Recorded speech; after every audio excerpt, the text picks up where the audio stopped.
Vamos a estudiar la iglesia de Pérgamo, Apocalipsis en el capítulo 2. Apocalipsis capítulo 2 en el versículo 12 al versículo 17. Apocalipsis 2, versículo 12 al 17. Voy a leer estos versículos mientras podrán ver un video de lo que es Pérgamo en la pantalla atrás de mí. Dice así la palabra de Dios: escribe el ángel de la iglesia en Pérgamo, el que tiene la espada aguda de dos filos, dice esto: yo conozco tus obras y dónde moras, donde está el trono de Satanás, pero retienes mi nombre y no has negado mi fe, ni aun en los días en que Antipas, mi testigo fiel, fue muerto entre vosotros, donde mora Satanás.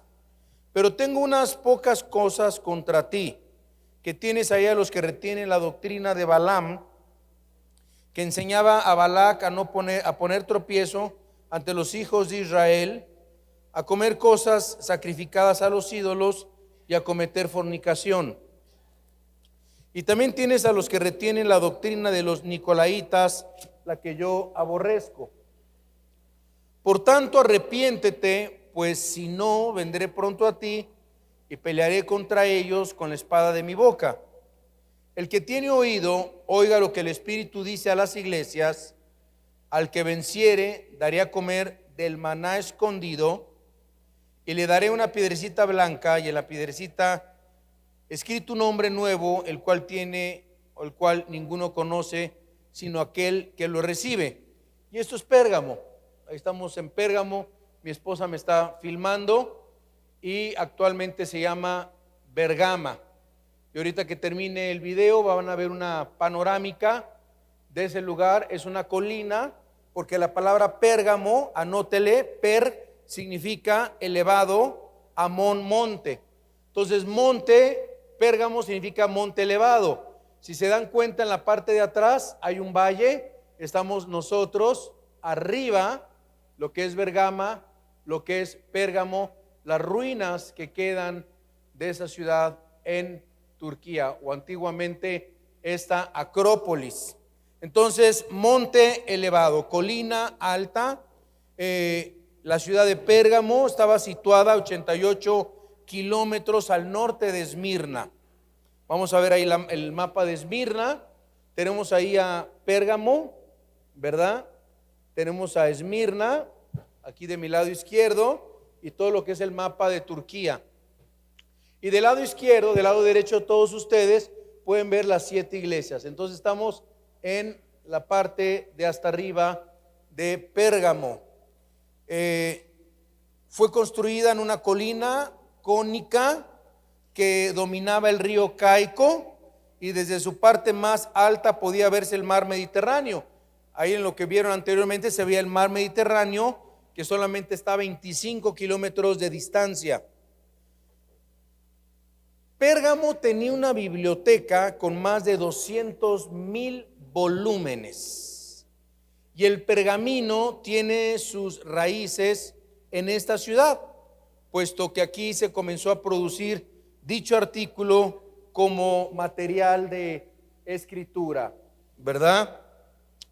Pérgamo era una ciudad muy religiosa. No estamos hablando de la iglesia de Pérgamo, estoy hablando de Pérgamo, la Acrópolis, y tuvo más templos que Éfeso. Sus principales santuarios eran dedicados a la diosa Atenas, al dios Zeus. De hecho, tenían una estatua de 14 metros de altura dedicada al dios Zeus, y también al dios Esculapio. ¿Alguien sabe cuál es el dios Esculapio, o alguien sabe qué significa Esculapio o qué representa Esculapio? ¿Alguien sabe? Bueno, los doctores lo saben, porque Esculapio es el dios de la sanidad, y el símbolo actualmente, desgraciadamente, viene desde Pérgamo. ¿Han visto el símbolo, que es una serpiente?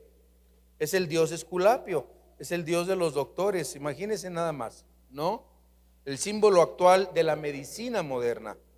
Ahora, Pérgamo fue la primera ciudad en el Asia que construyó un templo dedicado a la adoración del emperador Augusto Octavio César. La gente venía una vez al año a quemar incienso y a decir y gritar: César es el Señor, César es el Señor, César es el Señor. Y se le llama por eso sinagoga de Satanás a Pérgamo, ¿verdad? Sinagoga de Satanás, culto al César, a Esculapio, a Atenea, al dios Zeus, etcétera, ¿verdad? Entonces era una sinagoga de Satanás. Actualmente se encuentra a 25 kilómetros del mar Egeo y se le nombra con el nombre actual turco en Turquía como Bergama. Vamos a ver número 1, la descripción del Señor. No quiten su dedo en Apocalipsis 12, Apocalipsis 2, por favor, del 12 al 17.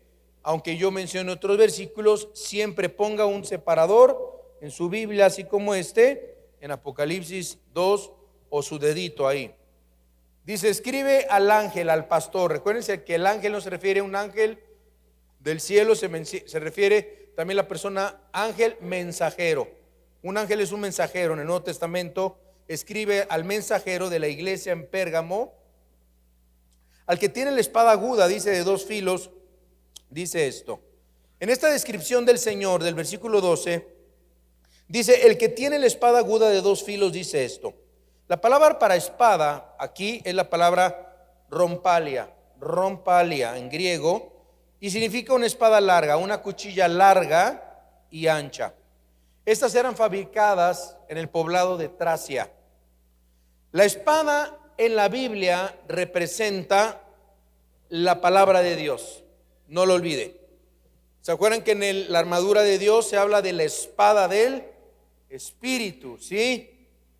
Bueno, en Hebreos 4:12 tenemos y conocemos el versículo que dice en Hebreos capítulo 4, versículo 12: la palabra de Dios es viva y es eficaz y más cortante que cualquier espada de 2 filos, y penetra hasta partir el alma, el espíritu, los tuétanos, las coyunturas, y discierne las motivaciones y las intenciones del corazón. Entonces, aquí sugiere la inconformidad. Dios, como la espada del Espíritu, que es su palabra, en esta iglesia de Pérgamo, que había desertado de las filas del cristianismo, porque muchos de la iglesia de Pérgamo se estaban mezclando con el mundo. Podríamos decir que algunos cristianos de la iglesia de Pérgamo estaban cometiendo una bigamia espiritual, ¿verdad? No te unas con los incrédulos, dice la palabra de Dios. ¿Qué compañerismo tiene la luz con las tinieblas? Etcétera, etcétera. Una bigamia es una persona casada que se vuelve a casar sin haberse divorciado. Esto es bigamia. Antiguamente en México, los registros civiles, uno andaba por allá, otro por allá, uno se casaba en Guadalajara, te casabas en Veracruz. Bueno, habían personas que se habían casado hasta 4, 5 veces, y esto es un delito por el juez civil. Ahora hay más comunicación por las computadoras y todo esto, pero ellos estaban viviendo en una especie de bigamia espiritual. Los 2 filos de la espada significa que la palabra de Dios tanto juzga cuando la iglesia no obedece la palabra. Una iglesia desobediente, cristianos desobedientes, la palabra de Dios se vuelve en contra del cristiano desobediente para juzgar a la iglesia y para juzgar al cristiano. Tenemos en segundo lugar, Dios en todas las iglesias aprueba algo. Y tenemos nosotros en el versículo 13 la aprobación. En segundo lugar, se le aprueba por 2 razones. El versículo 13, estamos en Apocalipsis 2. Yo conozco tus obras y dónde moras, donde está el trono de Satanás. Pero dice, vean las 2 cosas que aprueba el Señor. Letra A, dice: fue fiel al Señor a pesar del medio ambiente donde se encontraba. donde está el trono, dice, de Satanás. Qué tremendo, ¿no? Que la Biblia dice que ahí en Pérgamo estaba el trono de Satanás, Y bueno, leemos en la Biblia que la Biblia nos enseña que, bueno, el mundo es el trono de Satanás, ¿verdad? Satanás es el gobernador del sistema mundial. La Biblia dice que Satanás es el Dios de este siglo.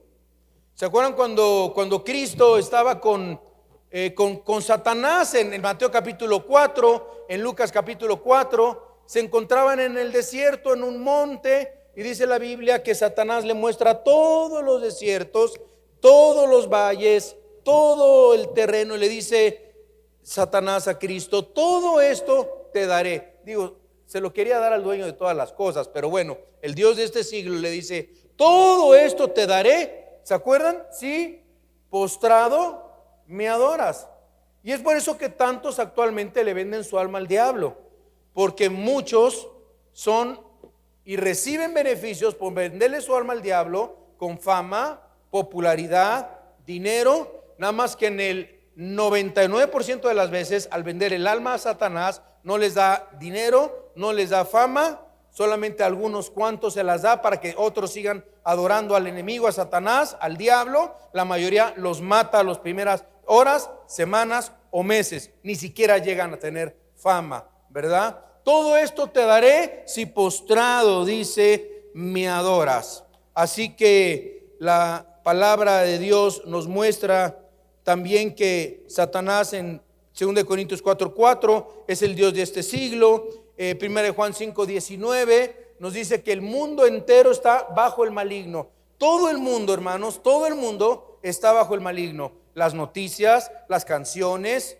la música, los noticieros, las películas, los medios, las modas, todo está bajo el maligno. Y por eso cada década, cada siglo hay más maldad, porque la Biblia dice que el diablo sabe, y dice: el diablo sabe que su tiempo está cerca, está corto. El diablo sabe que le queda poco tiempo. Es por eso que está desatado totalmente en depravación contra los niños, contra la violencia, el adoctrinamiento de los niños, en fin, está desatada la maldad, una perversidad como nunca antes había existido. Siempre ha habido, pero como nunca antes, ahora hasta legalizada por los mismos gobiernos, ¿verdad? Así que en esta ciudad abundaba la mundanalidad, la inmoralidad, los placeres, adoraban la filosofía y la cultura de este mundo. Y bueno, algunos cristianos no rehusaron rendirle culto a Augusto Octavio César y no obedecían la religión popular de Pérgamo. Dice la Biblia en Mateo capítulo 10, 32 al 33: el que me confiesa delante de los hombres, yo le confesaré delante de mi Padre que está en los cielos. ¿Tú quieres ser cristiano? ¿Quieres nacer de nuevo? ¿Quieres pertenecer a la familia de Dios? ¿Quieres ser salvo de tus pecados? Es importante confesar. Todo cristiano debe de confesar a Cristo. Todo cristiano tiene que ser testigo de Cristo. Dice la Biblia que si confesares con tu boca que Jesús es el Señor y creyeres en tu corazón, serás salvo. Porque hay una doctrina ahora que están diciendo que la gente ya no se salva por confesar a Cristo, cuando la Biblia dice que si confesares con tu boca que Jesús es el Señor. Y están diciendo que una oración no te hace cristiano, y estoy de acuerdo, una oración no te hace cristiano, pero si la oración viene acompañada de fe, de arrepentimiento genuino y de creer que Cristo es el Señor, el único Salvador, el que murió hace 2000 años en la cruz del Calvario, que resucitó de entre los muertos, el que pagó por nuestros pecados. Si uno cree que Cristo es el Señor, si uno cree que Cristo es el Salvador, si uno cree con su corazón, lo único que le falta es orar, confesar y decir: Señor, te quiero en mi vida, te acepto en mi vida, te acepto en mi corazón, te recibo en mi corazón. Y eso se hace con una oración. ¿No has recibido a Cristo, amigo, amiga? ¿No has entregado tu vida a Jesús? Por favor, hoy no te vayas de este lugar sin confesar y decir: Cristo, entra a mi vida, Cristo, entra en mi corazón, ¿verdad? Y vemos nosotros entonces en tercer lugar, bueno, perdón, nos estamos saltando la letra B. La letra A, vimos que fue fiel al Señor, donde está el trono de Satanás, le dice la aprobación. Letra B dice: retuvieron su nombre, muy bien, sin negar la fe. Ellos mantuvieron la buena doctrina, no negaron la fe. La palabra de Dios estaba siendo predicada, estaba siendo enseñada. Pero si ustedes ven en el versículo 13, se menciona a otro hombre. ¿Quién es este hombre? Dice: ni en los días en que Antipas, mi testigo fiel, fue muerto, ¿no? Entre vosotros, donde mora Satanás. Antipas era un esclavo cristiano. Acuérdense que en esa época ser cristiano era sinónimo de no tener trabajo, de no tener empleo, de ser esclavo, de ser vituperado, de ser la escoria, de ser la burla, ¿sí? Ahora cualquiera le da pena hasta decir: muchos, soy cristiano, nada más porque se burlan de ti en el trabajo. Y ahí, ¿a poco tú eres cristiano? No, yo no soy cristiano. Y lo niegan por cualquier cosa. En aquel entonces era pagar hasta con tu vida decir que era cristiano. Y aquí había un hombre que se llamaba Antipas. Y Antipas era un hombre que cuando vino Octavio Augusto, César, el emperador romano, y todos comenzaron a decir: salve el César, salve el César, salve el César. Y todos se pusieron y de rodillas comenzaron a adorar al César. Hay un esclavo que se quedó de pie y se llamaba Antipas. Y dice: ¿quién es ese hombre que está de pie, que no me está adorando, que no me está rindiendo culto? Y es Antipas, le dice, ¿no? Pues váyanle a decir a Antipas que todo el mundo está contra él. Entonces llega el soldado y le dice: Antipas, ¿no sabes que todo el mundo está contra ti? Y Antipas contesta una de las declaraciones más hermosas que yo he leído en mi vida. Le dice: dile al emperador que si todo el mundo está en contra de mí, yo estoy en contra de todo el mundo.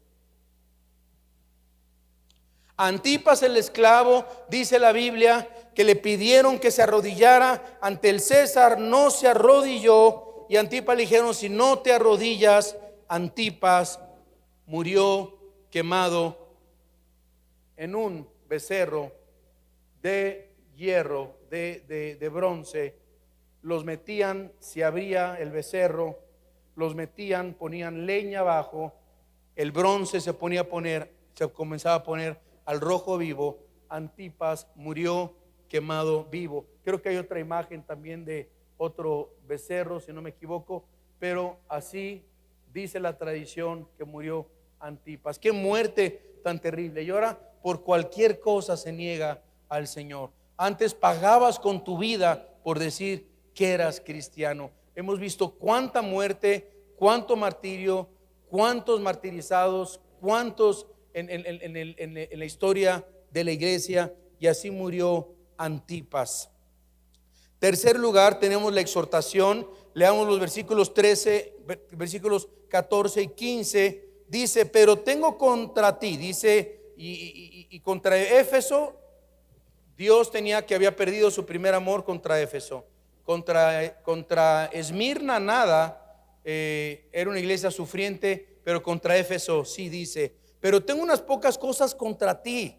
Y ahí que está hablándole a la iglesia de Éfeso. Dice: que tienes ahí a los que retienen la doctrina de Balaam y los que enseñan la doctrina de Balac, y poner tropiezo ante los hijos de Israel, a comer cosas sacrificadas a los ídolos. Y segunda cosa, dice: tienes a los que retienen la doctrina de los nicolaitas. Ahora, ¿qué tenía esta iglesia? Miren, si Dios hiciera una radiografía de vida nueva para el mundo Querétaro, ¿qué vería mal en nosotros, hermanos? No lo sé, Dios lo sabe, pero Dios hace una radiografía, y espero que podamos nosotros aprender de estas radiografías de estas 7 iglesias que vamos a estudiar en las próximas semanas, y podamos aprender y no repetir el mismo error que cometieron estas iglesias. Dice la Biblia que ellos retenían la doctrina de Balaam. Esta doctrina de Balaam la puedes encontrar en Números capítulo 22 hasta Números capítulo 25. No podemos leer todos los versículos, pero también la encontramos en Segunda de Pedro. Vamos a Segunda de Pedro, en el capítulo 2, en el versículo 15. Segunda de Pedro 2:15. Dice: han dejado el camino recto, dice, y se han extraviado siguiendo el camino de Balaam, hijo de Beor, el cual amó el premio de la maldad. Miren, Balaam, pues, vamos a ver también Judas 11, Judas capítulo 11. Dice: ay de ellos, porque han seguido el camino de Caín y se lanzaron por lucro en el error de Balaam y perecieron en la contradicción de Coré. Aquí Judas nos da un poquito más de luz de lo que es Balaam, y esto tiene que ver con los falsos profetas, con los pastores que se prostituyen, que por dinero, que por bienes materiales se venden y venden el mensaje de Jesucristo. Falsos maestros. Balaam fue un falso profeta por lucro. O sea, les cuento la historia donde Balaam era un profeta de Dios y Balac, que era el rey de los amonitas, le dice: oye, yo quiero que le vaya mal al pueblo de Dios, los quiero maldecir, ya les mandé brujos, ya les mandé agoreros, sortílegos, pero siempre les va bien, Dios siempre los está protegiendo. Pero si tú, Balaam, los maldices, Dios te va a escuchar y el pueblo hebreo va a ser maldito. Y Balaam dice: no, no, no, hasta que por una módica feriecita, una módica marmaja, o un módico sobrecillo, un módico cheque que le da Balac, Balaam le dice a Balac: mira, yo no puedo maldecir al pueblo de Israel, pero te voy a dar un tip. Pon prostitutas moabitas y haz que los hijos de Israel forniquen con las prostitutas moabitas y vendrá el juicio de Dios en contra de Israel. Balaam, el profeta de Dios, el siervo de Dios, aquel que se subió al burrito, ¿se acuerdan? Que se subió al burrito y se le aparece el ángel del Señor al burrito y el burrito no caminaba y le pegaba y le pegaba y no, y hasta que le contesta y le habla el burro. ¿Cuánta gente necesitan que un burro les hable? ¿Por qué me pegas, verdad?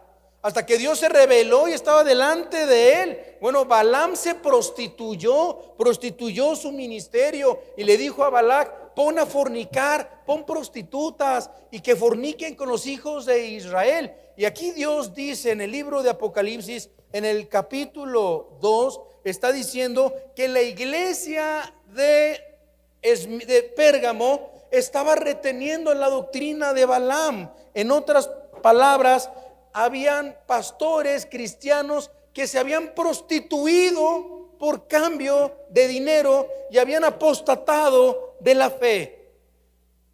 Este hombre de Balaam, de alguna otra manera se prostituyó con Balac y se comenzaron a contaminar espiritualmente. ¿Cuántos ministros vemos hoy actualmente que se están prostituyendo de la misma manera? Y compren este pañuelo ungido, y si mandan a nuestro ministerio tanta ofrenda, vamos a orar para que se quiten tantas maldiciones de tu ministerio. Y si tú le das a nuestro ministerio y todo es dinero y dinero y dinero, y si usted compra esta agüita del Jordán, y si tierrita de Jerusalén, y que de la astillita de la cruz de Cristo, y se está volviendo en un mercado libre el evangelio de Jesucristo. Y si tú aceptas a Cristo, no te vas a enfermar, y los cristianos tienen que ser ricos, y los cristianos no tienen por qué ser pobres. Y si un cristiano está enfermo es porque no tiene fe y no tiene demasiada fe. Y si tú tocas la pantalla de la televisión mientras yo pongo mi mano en la cámara, vas a ser sanado si tienes fe automáticamente, y depositas $100 a nuestro ministerio. Hermanos, tenemos puros Balaams.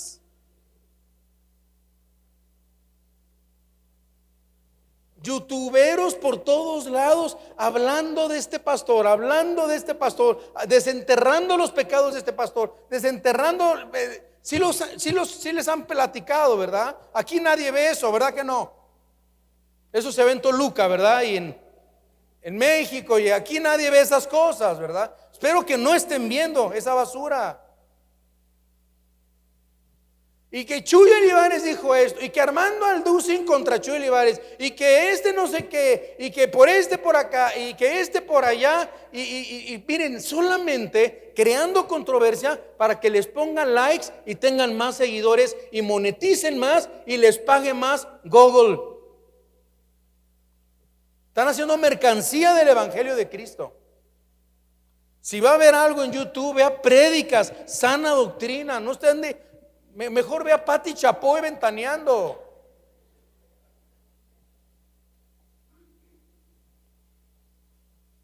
Es triste que ahora cobran por predicar el Evangelio. Pastores cobran por predicar. Primera clase, voy a ir a su país, quiero primera clase, me tengo que quedar en el Hilton, en el Sheraton, ¿verdad? Tiene que ser agua, Evian, o sea, ya ni Luis Miguel, ¿no?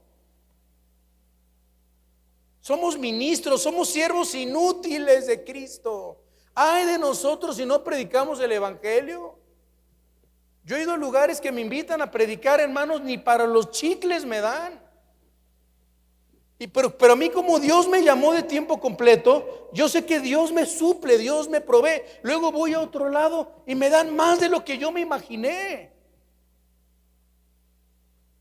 Por años no tuvimos carro, me regalaron una super camioneta regalada. Yo no pagué ni un solo peso. Dios es testigo, lo compartí de testimonio delante de ustedes. Hace 3 años cuando nos regalaron esa camioneta a mi familia. Dios tiene cuidado de nosotros. Dios, cuando llama a alguien, Dios le suple a ese alguien. Entonces, ¿por qué poner precio? Y hay cantantes que cobran $500,000 cristianos. Me acuerdo, eso fue en Toluca, un hombre que fue a cantar, muy famoso, muy conocido, cobró $600,000. Yo no sabía que cobraba $600,000. Luego me enteré porque faltando 2 horas para el concierto no habían llegado, les faltaban $80,000 y el cantante dijo: si no me pagan los 80,000 faltantes, o sea, ya le habían dado 40,000 pesos, algo así. Si no me pagan, no canto, no se prende el equipo. ¿Lo pueden ustedes creer? Y me llaman a mí, yo estaba sentado y quería disfrutar del concierto. Pastor, vamos a hacernos una cooperacha entre todos los pastores, nos faltan $80,000. Les digo: ¿qué? ¿Cómo que faltan 80,000? Si no va a cantar, pues que no cante. Es más, yo ya me voy de este mugre concierto. ¡Qué tristeza! Una vez alguien me habló, me invitó a un país a predicar y ¿usted cuánto cobra? Me dice: ¿cuántos son sus honorarios? Y le hice una broma.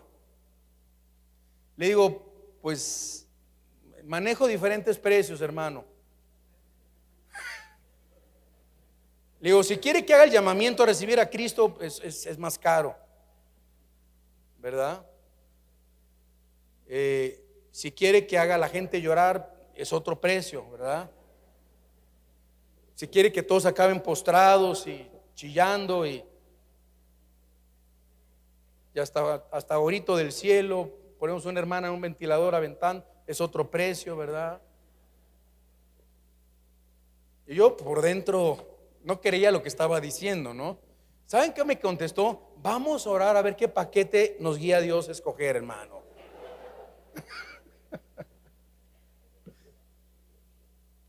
Le puse una exhortada. Y sabes, si tú me estás preguntando cuánto cobro, es porque tú invitas predicadores que cobran. Nosotros no cobramos. No pedimos un solo peso, ¿verdad? Estábamos en Israel y una pareja que se congrega en una iglesia en los Estados Unidos se acercan conmigo, me dicen: ay, ¿cómo hemos querido invitar al pastor Armando Alducin, pero no le llegamos al precio? Así me dijeron. Dije: ¿qué? Si es que nos hemos juntado y le decimos a nuestro pastor, y nuestro pastor dice que se ha comunicado con el doctor Armando Alducin, pero que no le llega el precio. Dije, hermano, esto es una calumnia, es una mentira.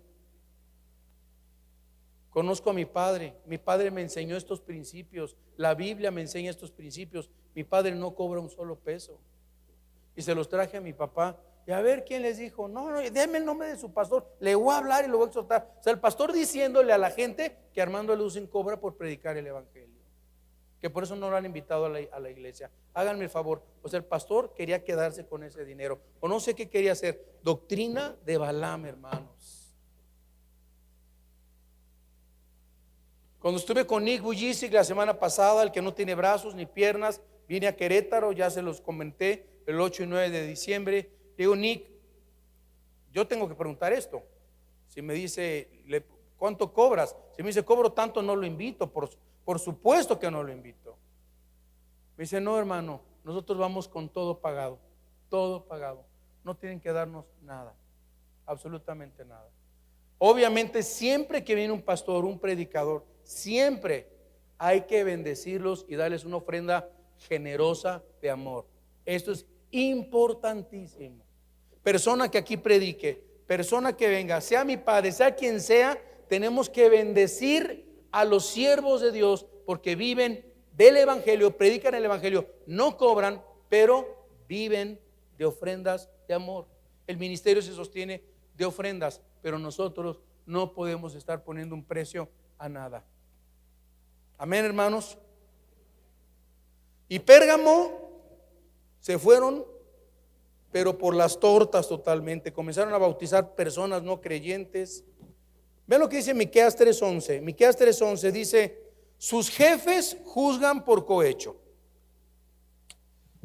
Y dice, y sus sacerdotes enseñan por precio. ¿Ya vieron? O sea, ya desde el Antiguo Testamento habían sacerdotes que cobraban. Y ahora cobran por misas, cobran por bodas, cobran por bautizos de niños. Es un negociazo, ¿no? Dice, adivinan por dinero.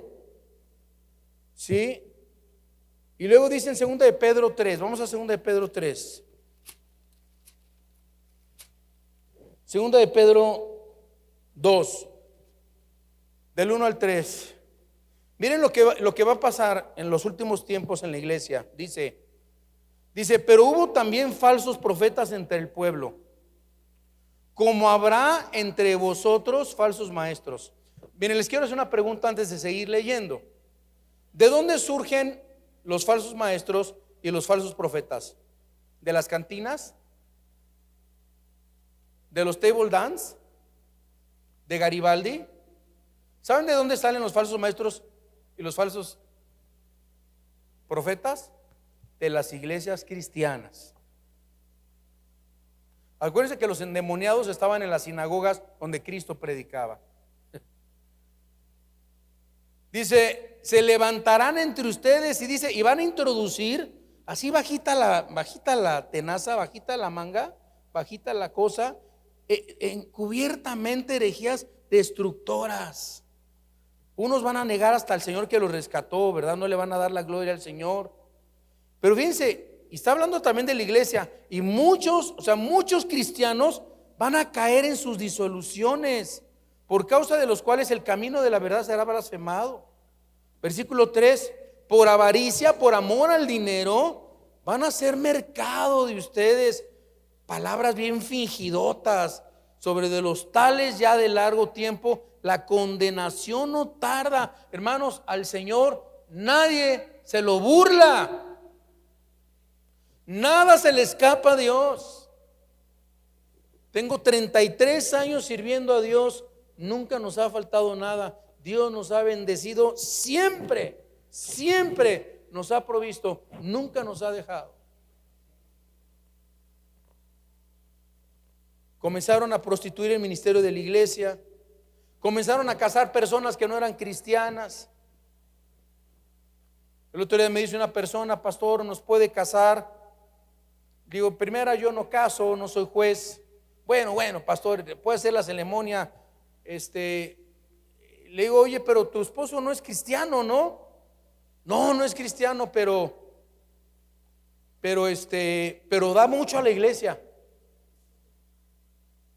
O sea, como que, entonces sí te caso, ¿no? Fíjense la doctrina de Balaam. Está tremendo esto, hermanos. Gente que cree que puede comprar pastores, que puede prostituir a los pastores. Le dije, miren, yo no puedo hacer la ceremonia hasta que se convierta, hasta que dé frutos de arrepentimiento, los dos sean cristianos, porque yo no puedo bendecir un matrimonio que esté en yugo desigual. No puedo, no podemos. Bueno, se acercan los papás de la muchacha y dicen, pues queremos decirle, pastor, que por su falta de amor nos vamos de esta iglesia. Y nos arrepentimos de haber dado tantos diezmos y tantas ofrendas a esta iglesia. O sea, por obedecer las sagradas escrituras me persiguen. O me voy a vender yo como pastor, o voy a obedecer al Señor antes que a los hombres. Ningún pastor tiene que tener miedo que se le vaya una familia que porque da mucho dinero o porque es esto o aquello, que le dictamine lo que debe de hacer, lo que debe predicar, lo que no debe de hacer, solamente para que no se le vaya cierta familia de la iglesia. Hermanos, no podemos prostituirnos. Que se vaya. Yo les puedo contar tantas anécdotas que nos han pasado. Otro que estaba en adulterio, ¿no? Estaba en adulterio. Y me dice su esposa, está en adulterio mi esposo. Y no se ha arrepentido. Hablamos con él, con el hermano. No sé si era hermano de Frankenstein, yo creo. Pasa un mes. ¿Cómo sigue su esposo? Pues sigue con la secretaria. Por segunda vez lo exhortamos. Y en aquel entonces estábamos en un salón, necesitábamos equipo de sonido, no teníamos camioneta para llevar el equipo de sonido, etcétera. Y esa persona había prometido comprar el sonido y comprar una camioneta para la iglesia. Le dijimos, bien hermano, si usted no se arrepiente ya no va a ser bienvenido en esta iglesia. ¿Saben qué nos contestó? Pues si no me dejan entrar a esta iglesia, ya no les doy la camioneta ni el equipo de sonido de la iglesia. Le dije, hermano, pues si usted no se arrepiente, ni con su sonido ni con su camioneta va a ser bienvenido en esta iglesia hasta que usted se arrepienta y le pida perdón a su esposa y haga frutos dignos de arrepentimiento. Así hemos tenido cantidad de historias, hermanos. Y esto fue el inicio de lo que sucedería en el año 350, anote, después de Cristo, cuando el emperador Constantino absorbió el cristianismo como la religión oficial del imperio romano, quedando él al frente del Sacro Imperio Romano y lo que se conoce el nacimiento de la Iglesia Católica. ¿Cuándo nace la Iglesia Católica? En el año 350 después de Cristo, hermanos. La Iglesia Católica surge después de Constantino, cuando se mezcla el cristianismo con el catolicismo, ¿verdad? Con el Imperio Romano, junto con el paganismo, la inmoralidad, el ocultismo, la idolatría. Y a partir del año 350 después de Cristo, fíjense todas las doctrinas y las herejías que se han inventado en el mundo. Vamos a verlas una por una. Número 1, año 421 después de Cristo. Primer culto a María. O sea, antes no se daba culto a María. ¿Qué dice Hechos 4? ¿Qué dice 1 Timoteo 2:5? Porque hay un solo Dios, hay un solo mediador entre Dios y los hombres. ¿Cómo se llama? Jesucristo, hombre. No hay santos, no hay mediadores, no hay nada. 2, doctrina del purgatorio. Hebreos 9:27. Está establecido que los hombres mueran una sola vez. No hay purgatorio, no hay limbo, ¿verdad? Pero para hacer luego misas gregorianas, sacarlos del purgatorio a tu muertito, ¿verdad? Entre más misas le hagas, entre más lana des, menos años en el purgatorio. Ahora, quiero que sepan que la Biblia se prohibió si puedo recordar en el año 1229 se prohíbe leer la Biblia hasta el año 1960. Uno de los mejores papas que ha habido, porque permitió leer a los católicos la Biblia por primera vez en los 60. Desde el año 60 para nuestros días, muchos católicos han comenzado a leer la Biblia y se han convertido cantidad de católicos. Gloria a Dios. Se han convertido a Jesucristo. Tenemos hombres haciendo películas y haciendo cosas que son católicos. Muchos de ellos profesan la fe en Cristo, ¿verdad? Número 2, 3, la introducción del culto a las imágenes en el año 887. ¿Qué dice la Biblia? No te harás imagen ni semejanza en el cielo ni en la tierra. Número 4, el culto a María. Esto se inventó hasta el año 788. O sea, los apóstoles, nadie en la Biblia, nadie le rindió culto a María. Número 5, los votos del celibato sacerdotal. ¿Qué nos dice 1 Corintios 7:7? Que si no tienes don de continencia, es mejor casarse que estarse quemando. Y de repente en ese año, ¿verdad? Le dicen a todos los curitas, no se pueden casar, y los pobres arañando las paredes en los conventos. Y luego se encontraban monasterios de sacerdotes con monasterios de monjitas y túneles abajo, y esto es histórico y es real, donde encontraron fetos, cientos de fetos, porque tenían relaciones las monjitas con los sacerdotes. Ya ha habido una cantidad de pederastía, de pedófilos, sacerdotes en Boston, en Nueva York y en muchas partes del mundo, y legionarios y muchas otras cosas, abusando de los niños. 6, pago por las misas. 7, confesión auricular como artículo de fe, año 1115. 8, venta de indulgencias, el año 1190 después de Cristo. Y estaba un día, ¿verdad?, con el voto de las indulgencias. Un día estaba Martín Lutero caminando por las calles de Londres, y de repente se encuentra un borrachín tirado con un papelito así, ja, ja, ja, ja, y le dice Martín Lutero: ¿y por qué estás tan contento? Dice: porque ya compré el cielo, compré una gula papal firmada por el Papa, no me voy a condenar, no me voy a ir al purgatorio. Les vendían la salvación a las almas. Fue una de las cosas que llevó a convertir a Martín Lutero y rebelarse y poner las 95 tesis en la catedral de Gutenberg. La venta de las indulgencias, la transustanciación, o sea, cada vez que se levanta la copa se convierte en la sangre de Cristo, y cada vez que se da la hostia, ¿qué dicen? El cuerpo de Cristo, el cuerpo de Cristo, el cuerpo de Cristo. O sea, cada vez que te tomas la hostia, estás comiéndote el cuerpo de Cristo, y eso no enseña la Biblia. O sea, te comes a Cristo el domingo en misa y el lunes se te vuelve a salir, ¿verdad? El pan que nosotros comemos es la representación de lo que Cristo hizo, no es el cuerpo de Cristo. Pero se metió esta herejía, ¿verdad? Se prohíbe la elevación de la hostia, se prohíbe leer la Biblia en el año 1229.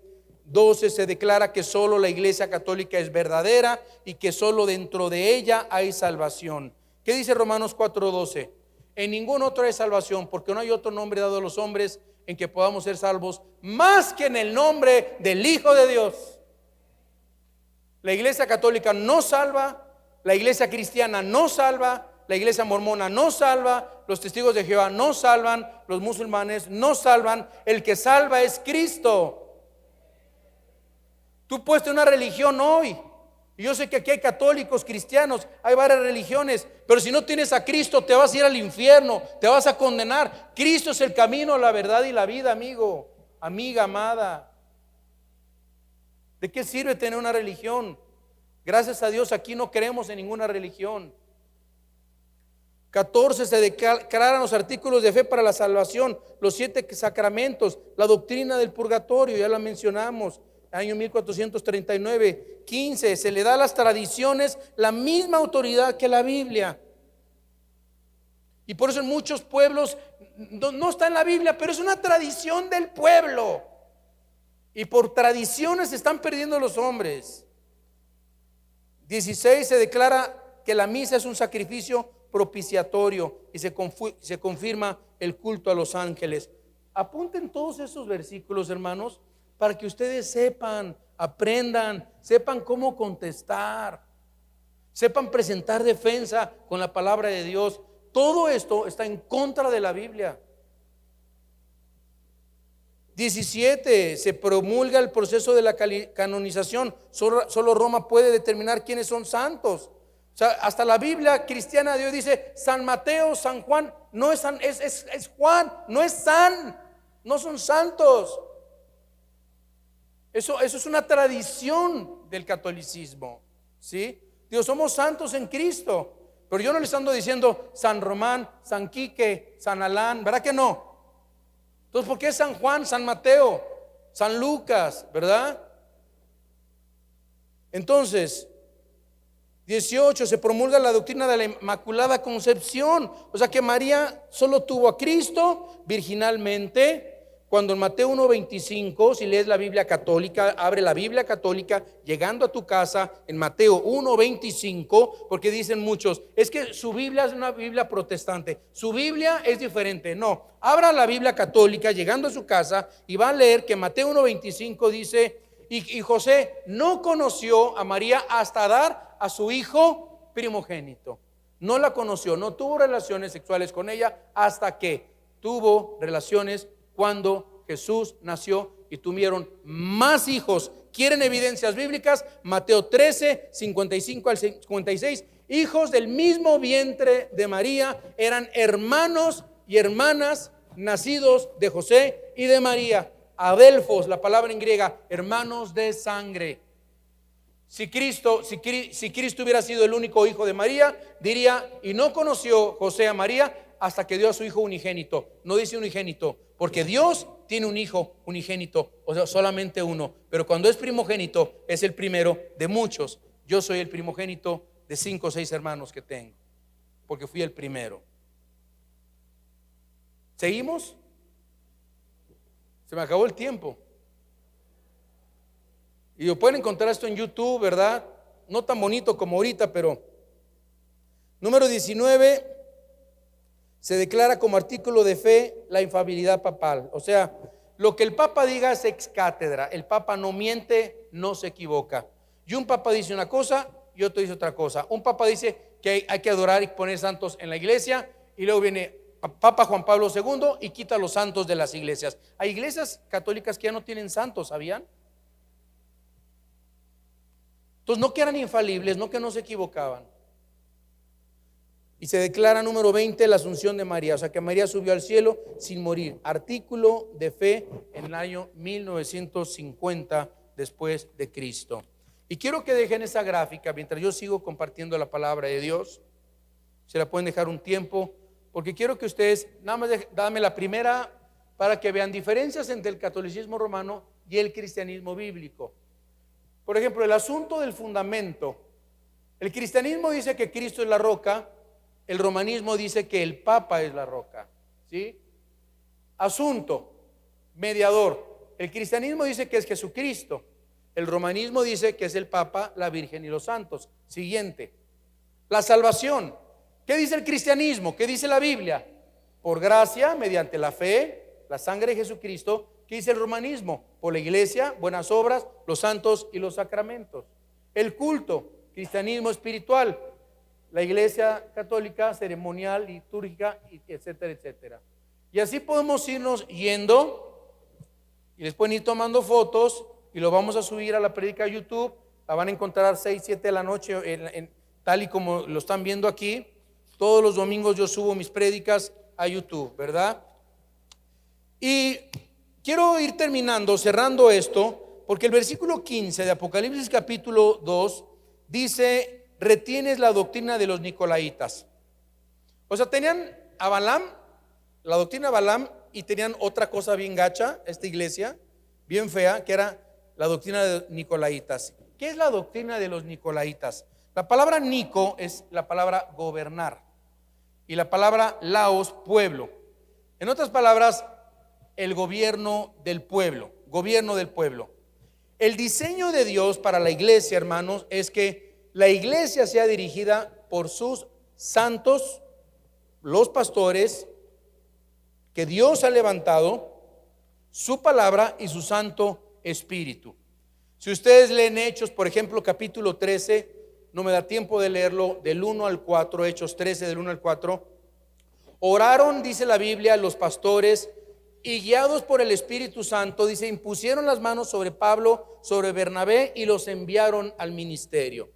En otras palabras, no dice Hechos 13, y se juntó la familia Chávez, la familia Pérez y la familia González y dijeron, vamos a poner una iglesia, yo pongo 500, tú 1000, yo 3000, yo sostengo al pastor y vamos a mandar y vamos a escoger al pastor. Esto se llama gobierno nicolaíta, porque después de viajar por más de 30 países predicando la palabra de Dios, se los doy como testimonio, he visto que muchas iglesias han empezado porque una familia de mucho dinero o 3 o 4 familias se juntaron, no nos gustan las iglesias donde estamos, se juntan ellos y vamos a votar a ver quién va a ser nuestro pastor, y votan por el que mejor les caiga. Imagínense nada más, así han empezado muchas iglesias. De hecho hay muchas iglesias que son iglesias familiares, o sea, nada más va la familia, los tíos, los primos, y a veces ni los primos van, ¿verdad?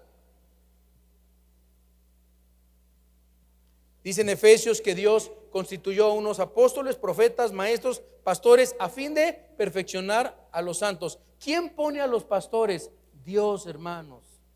Guiados por pastores que caminan con Dios, hombres, varones, maestros, pastores que caminan con el Señor.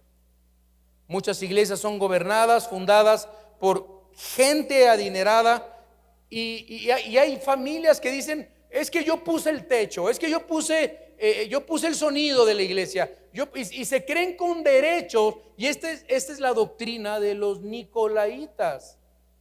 O sea, imagínense que yo un día les diga, hermanos, vamos a votar para ver quién es nuestro próximo pastor el próximo año. ¿Se imaginarían nosotros haciendo eso? Pues hay iglesias que sí lo hacen. Y ahí andan sacando de las iglesias a sus corcholatas también. Ya uno se anda promoviendo para ser pastor, porque si le caigo bien y a 2, 3 familias van a votar por mí. O sea, hay iglesias que votan por sus pastores.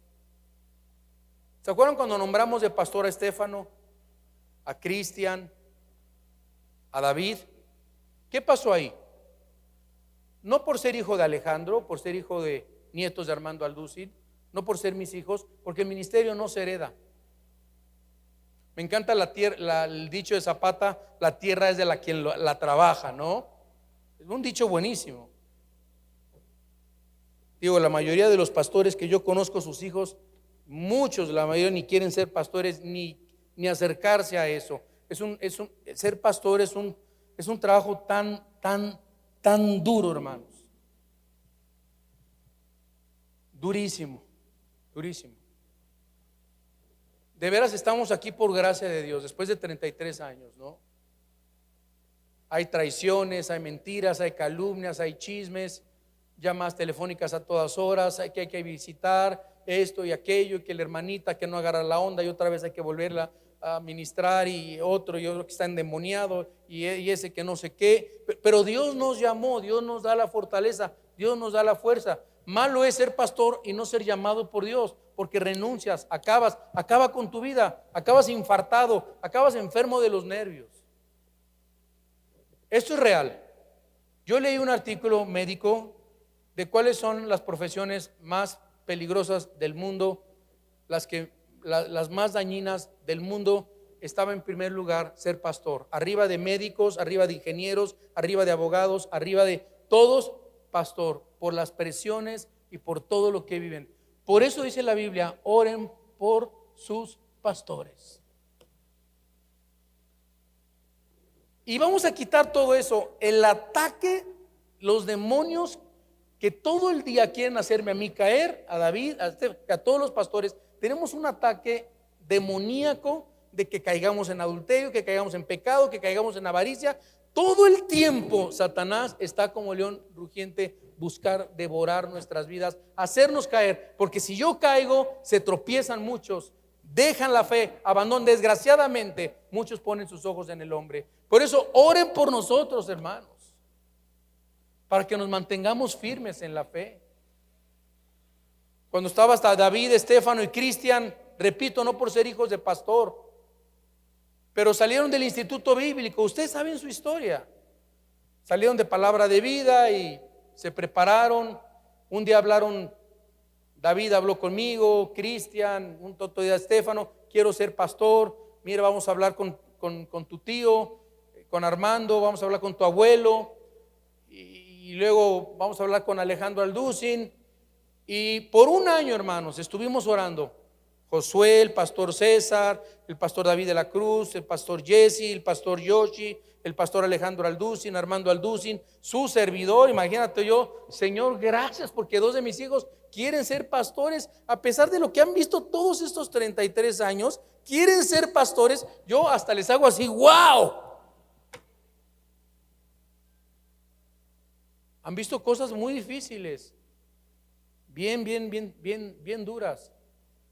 Y oramos y Dios nos guió. Y vino el doctor Alducin, vino mi padre, vino Alejandro, vino el pastor Josué. Les impusimos las manos. ¿Quién los puso de pastores? Dios. Así se hace la obra de Dios.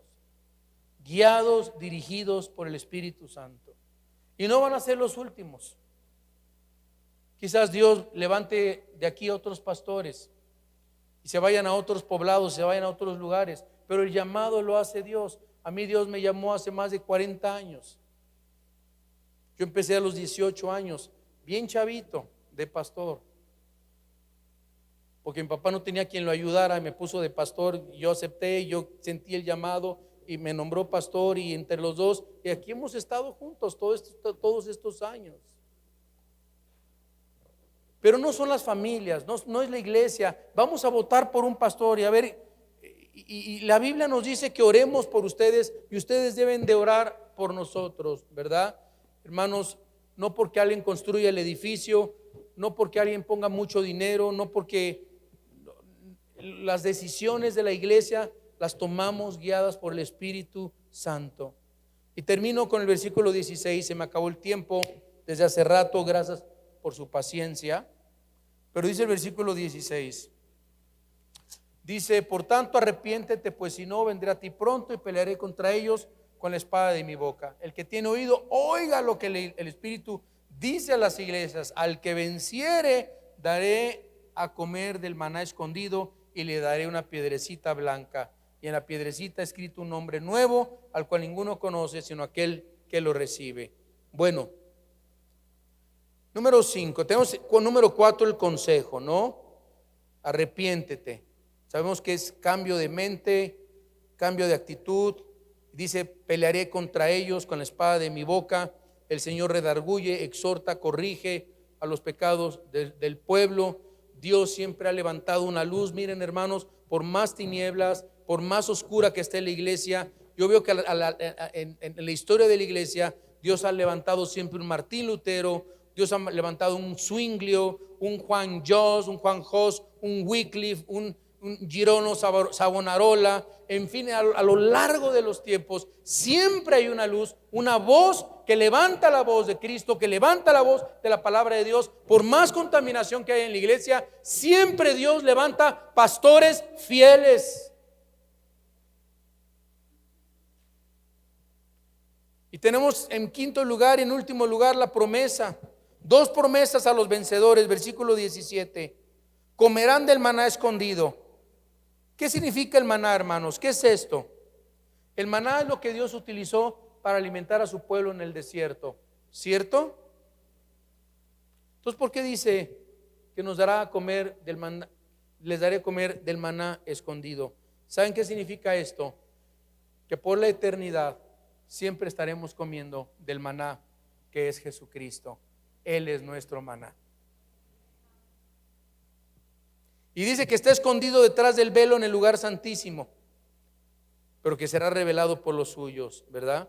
Y les daré una piedrecita blanca. Siempre la palabra blanca, hermanos, se refiere, por ejemplo, a Apocalipsis 3:5, vestiduras blancas, ¿no? Es la letra B. Apocalipsis 7:9, túnicas blancas. Apocalipsis 19:8, lino blanco. 20:11, el trono blanco de Dios. Y así esta piedrecita blanca se les daba en las festividades, un pedacito de pan, los romanos, a la gente que entraba al Coliseo, etcétera, etcétera. Y con esa piedrecita era como su boleto para entrar, ¿verdad?, a los espectáculos y todas estas cosas. Y esta piedrecita nos sugiere una figura para indicar que los vencedores tendrán entrada a la gran celebración de las bodas del Cordero. Relacionada a la segunda venida de Cristo, a todos los vencedores se nos va a dar una piedrecita blanca. Y dice la Biblia que en la piedrecita escrito un nombre nuevo. ¿Ya vieron? Significa que en el cielo Dios nos va a cambiar a muchos de nosotros nuestro nombre. Ya no te vas a llamar Petra. Ya no te vas a llamar el Mofles, hermano. Abraham se le cambió por Abraham. Jacob, engañador, por Israel. Simón por Pedro. Saulo cambiado por Pablo. Yo no sé qué nombre vayamos a tener en el cielo, pero va a ser un nombre lindo. Vamos a orar. Padre, gracias te damos por tu palabra. Tremendo lo que aprendimos de Pérgamo, Señor. Y no nos queda más que hoy arrepentirnos de nuestros pecados, abrir las puertas de nuestro corazón, entregarte nuestras vidas, Señor, para que te conviertas en nuestro Señor, en nuestro Salvador. Ya lo eres para muchos de nosotros, pero hay muchos aquí en esta tarde que todavía no han nacido de nuevo. No tienen la salvación en su vida, no se han convertido, no se han arrepentido de sus pecados. Hoy yo te quiero invitar que le entregues tu corazón a Jesús, que le abras tu corazón al Señor Jesús, que le entregues tu vida, que te arrepientas de tus pecados y le digas: Dios, yo creo en tu Hijo Jesucristo, que murió en una cruz por mis pecados. Me arrepiento de mis pecados, te abro las puertas de mi corazón. Entra en mi vida, te confieso como mi Señor y mi Salvador. Si alguien hizo esta oración, podría levantar su mano. Alguien le entregó su vida a Jesús. Gracias, gracias. ¿Alguien más? ¿Alguien más? Gracias a Dios. ¿Alguien más? ¿Alguien le entregó su vida a Cristo? Gloria al Señor, gloria al Señor. Gracias te damos, Padre, por tu victoria en la cruz.